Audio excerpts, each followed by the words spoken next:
Assalamualaikum warahmatullahi wabarakatuh. Selamat pagi, salam sejahtera untuk kita semua. Selamat pagi adik-adik pelajar, bapak ibu guru dimanapun saat ini berada. Apa kabarnya pada hari ini? Alhamdulillah, semoga dalam keadaan sehat walafiat dan baik-baik saja. Di sini masih bersama saya dengan Romauli di Bincang Pendidikan Provinsi Sumatera Selatan di Suara Pendidikan milik kita bersama. Pada pagi hari ini kita sudah kedatangan seorang tamu yang lumayan jauh, capek kayaknya Pak. Pagi hari ini kita kedatangan Kepala SMA Negeri 4 Lahat sekaligus Ketua MKKS Kabupaten SMA Bidang SMA Kabupaten Lahat, yaitu Bapak Baslani MPD. Baslini Pak ya. Selamat pagi Bapak. Selamat pagi, gimana Pak kabarnya? Alhamdulillah sehat, luar biasa. Alhamdulillah sehat luar biasa.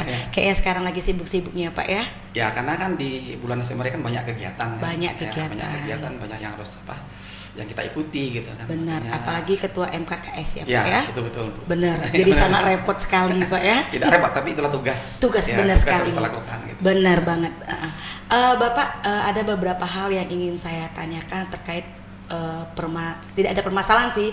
Kita bincang-bincang pendidikan hari ini. Mungkin Bapak sudah pernah mendengar itu tentang atau sudah pernah melihat di YouTube podcast kita, Suara Pendidikan Sumatera Selatan. Nah, mungkin awal pertanyaan saya Pak, mungkin saya ingin menanyakan bagaimana menurut Bapak sudah adanya, karena kita Pak kemarin sudah di launching tanggal 17 November 2021 itu Suara Pendidikan Sumatera Selatan yang dari Dinas Pendidikan Provinsi Sumatera Selatan. Bagaimana menurut Bapak sudah adanya suara radio pendidikan ini? Nah, saya kira ini sangat baik ya, luar biasa. Kenapa? Karena segala sesuatu itu harus disuarakan, jadi supaya orang tahu. Jadi kalau ini disuarakan, kemudian khalayak tahu, maka orang akan melihat hal-hal baik dalam bidang pendidikan, dan kemudian kalau ada kekurangan kita juga bisa melihat, sehingga nanti di masa akan datang kita akan punya dasar untuk melakukan katakanlah tindak-tindakan dan bagi Dinas Pendidikan untuk membuat kebijakan-kebijakan yang bisa dilakukan di masa akan datang. Artinya pendidikan di Sumsel ini kan luas, artinya cakupan wilayah cukup luas, kabupaten ya Pak ya. Sehingga tidak semua orang tahu bagaimana perkembangan pendidikan di kabupaten kota itu sendiri. Benar. Nah, ketika ini ada suara pendidikan yang ada, maka orang akan tahu, orang akan melihat gitu. Seperti ini pendidikan di Sumsel Sumatera Selatan. Pada khususnya gitu kan, dan khususnya lagi di kabupaten kota, benar Bapak. Yang pada saat ini mungkin hanya beberapa saja ya Pak, mungkin pernah dilihat, tetapi kalau sudah ada berarti harapannya berarti benar Dinas Pendidikan ini mengadakan atau dibuatnya Suara Pendidikan ini berarti tujuannya memang ke sana, ke arah situ ya Pak ya. Oke Bapak, terus sekarang Pak mungkin bagaimana menurut Bapak sudut pandang terhadap guru di era, kita kembali ke guru ya Pak ya, di era digitalisasi saat ini Pak. Kita kan tahu sekarang nih guru-guru dituntut untuk menggunakan IT, teknologi yang sekarang ini. Menurut Bapak bagaimana Pak itu Pak? Ya ini kan tuntutan zaman, artinya gini, guru juga harus update, harus up to date gitu kan. Jadi kalau dulu cukup mengajar dengan sebuah buku, kemudian dengan spidol atau mungkin dengan kapur ya, kalau zaman dulu pakai kapur gitu ya, itu kan zaman lama. Nah, tapi kan ini bergeser. Artinya gini, guru itu harus punya mindset terbuka, dia bisa mengikuti perkembangan zaman. Jadi jangan sampai seperti ini misalnya. Orang mengatakan bahwa pendidikan zaman sekarang itu ya, muridnya itu di abad 21 benar. Ya, gitu. Itu abad 21 harus kita harus bawahi Pak ya. Ya, gurunya di abad 20. Alat dukungnya di abad 19 gitu kan. Jadi dari ini yang tidak matching. Maka harus ada perubahan dan guru di saat ini itu harus membuka wawasan harus membuka mindset bahwa pendidikan itu seperti ini sekarang. Iya benar. Maka pendidikan yang zaman modern yang melibatkan IT, maka seorang guru ya yang baik, yang profesional ke depan itu memang harus menguasai IT sehingga nanti bisa beradaptasi dengan lingkungan dimanapun ya Pak. Pendidikan saat ini yang modern saat ini. Benar banget Pak.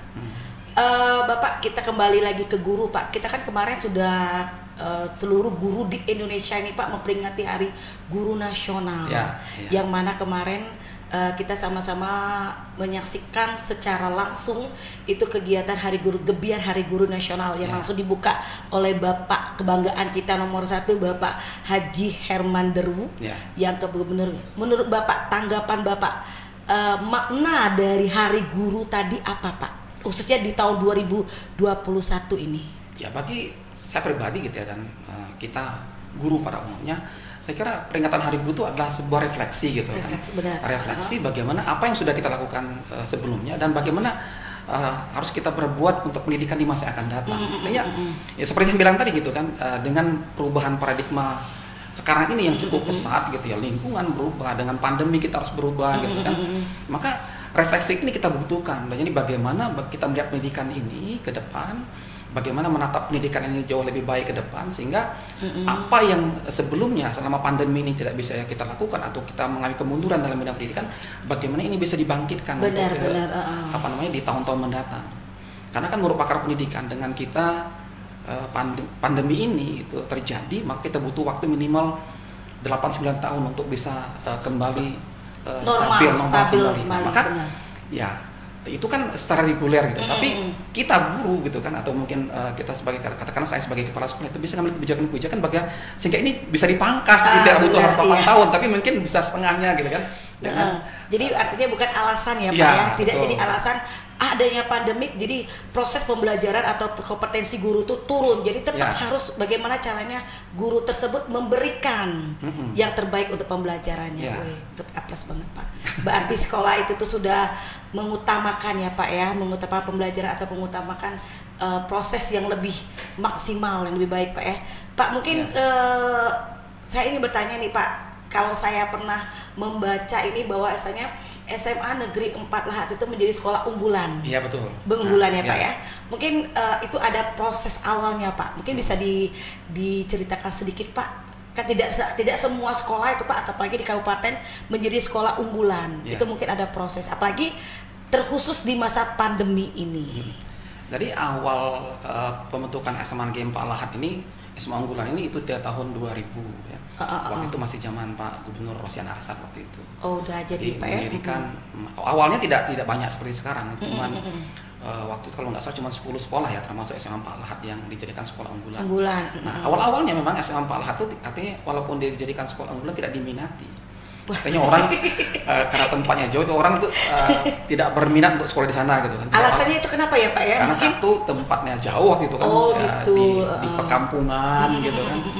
Kemudian terisolasi gitu kan, seperti itu kan. Jadi ya orang sungkan. Nah, tapi kami waktu itu Dewan Guru, kepala sekolah yang luar biasa waktu itu, zaman yang pertama Pak Dr. Safrani itu luar biasa, didukung oleh pemerintah daerah, kemudian guru bersatu dengan tata usahanya ya. Tadi kami buktikan bahwa ini kepercayaan masyarakat pemerintah ini harus kami jawab. Benar. Begitu tahun 2003 kami lulusan yang pertama, itu lebih dari 100% alumni kami yang pertama itu diterima di perguruan tinggi negeri, sekolah ikatan dinas. Nah, maka di tahun 2004 gitu ya, itu bukan lagi kami mencari murid, tapi berduyun-duyun orang yang datang gitu untuk mendaftar dan sekolah di sana. Itu awal prosesnya Pak ya. Nah, sampai sekarang.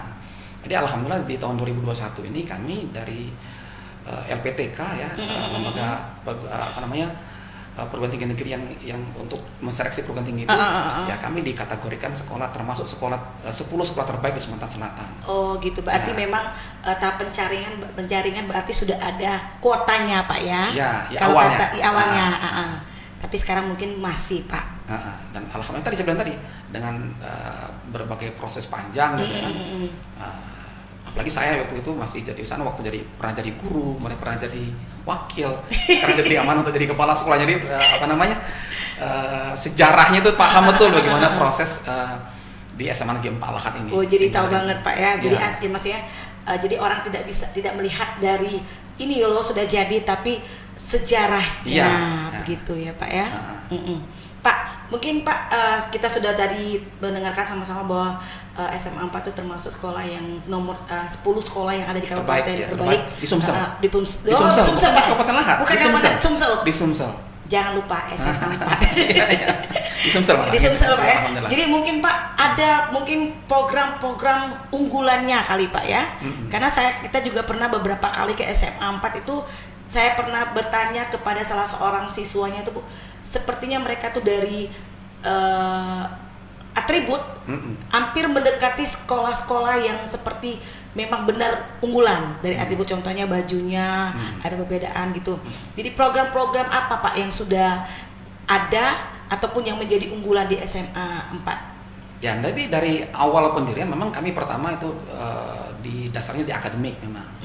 Ya, kami waktu itu bagaimana akademik ini bisa menjadi sebuah program unggulan kami, sehingga kami bisa artinya mengantarkan anak-anak kami yang sebelumnya misalkan anak-anak lahat mungkin sulit nembus di UI, nembus di ITB gitu kan.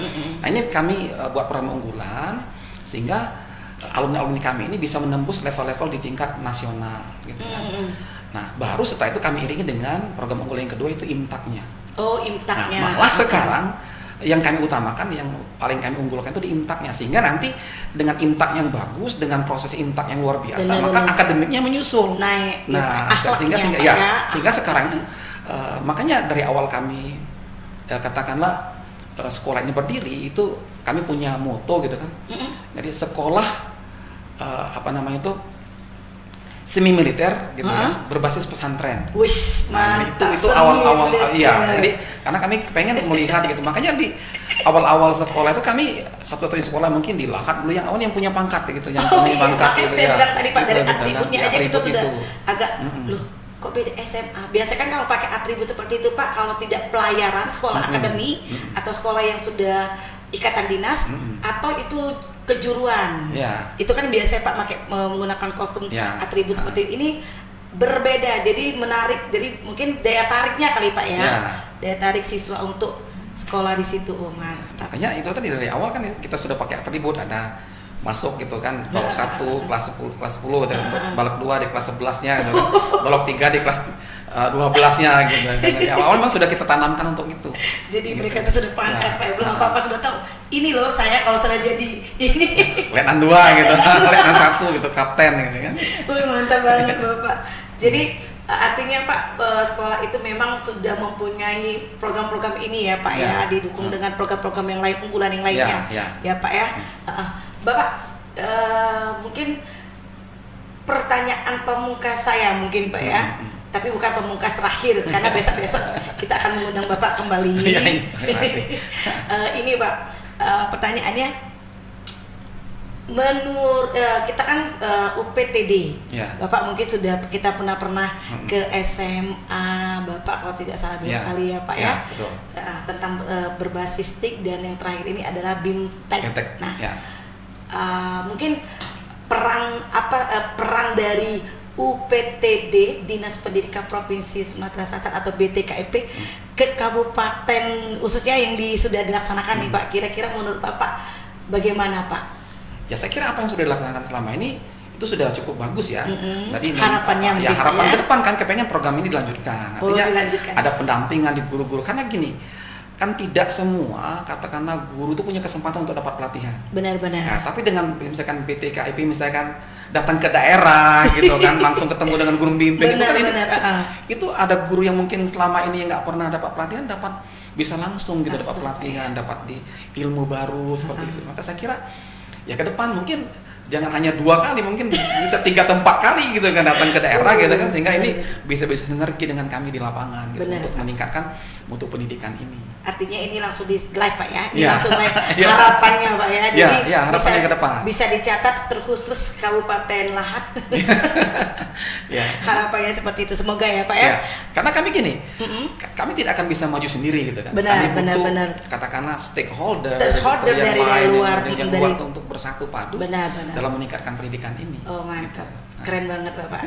Pak, yang terakhir, ini yang terakhir Pak. Asli nih yang terakhir. Menurut harapan Bapak ke depannya ini, harapan ataupun pesan mungkin untuk radio Suara Pendidikan Sumsel. Ke depan harapan atau pesannya Pak terhadap mungkin ya guru-guru yang di sana atau yang mesti apa? Mungkin ada pesan Bapak yang mau disampaikan terkhusus ya Pak untuk radio Suara Pendidikan Sumsel. Ya, untuk radio Suara Pendidikan Sumatera Selatan, harapan kami, saya pribadi gitu ya, teruslah mengudara, teruslah menyampaikan pesan-pesan pendidikan ini sehingga sampai ke daerah, sehingga apa yang orang tidak ketahui selama ini tentang pendidikan itu tersampaikan. Sehingga pendidikan kita akan maju semakin baik dan Sumsel maju untuk semua. Sumsel maju itu kata terakhir yang saya tunggu, Bapak.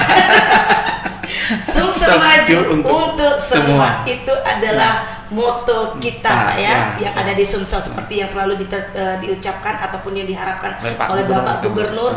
Sumsel maju untuk semua. Jadi semua mendapat bagian untuk maju, tidak hanya di provinsi ya, Pak, ya, tapi di kabupaten juga, terkhusus di bidang pendidikan harus berlomba-lomba untuk maju, ya Bapak, ya.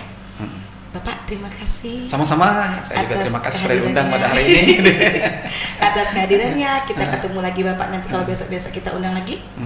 Insya Allah siap. Boleh siap hadir, ya. Boleh hadir. Baiklah, suara pendidikan pada hari ini, bincang-bincang kita di pendidikan, bincang pendidikan pada pagi hari ini bersama dengan Pak Baslini. Saya salah terus. Pak Baslini, MPD Kepala Sekolah SMA Negeri 4 Lahat, yang sudah memberikan waktunya, dan semoga saja apa yang beliau harapkan dan kita harapkan bersama-sama lebih terwujud ke depannya, karena seperti moto kita adalah Sumsel maju untuk semua. Jadi kita bisa sebutkan sekali lagi, Pak. Sumsel maju untuk semua. Oke. Saya yang bertugas pada saat ini Romo Liviniarti di Bincang Pendidikan, undur diri dulu beserta kru yang bertugas pada saat ini, dan selamat siang, salam pendidikan. Salam pendidikan.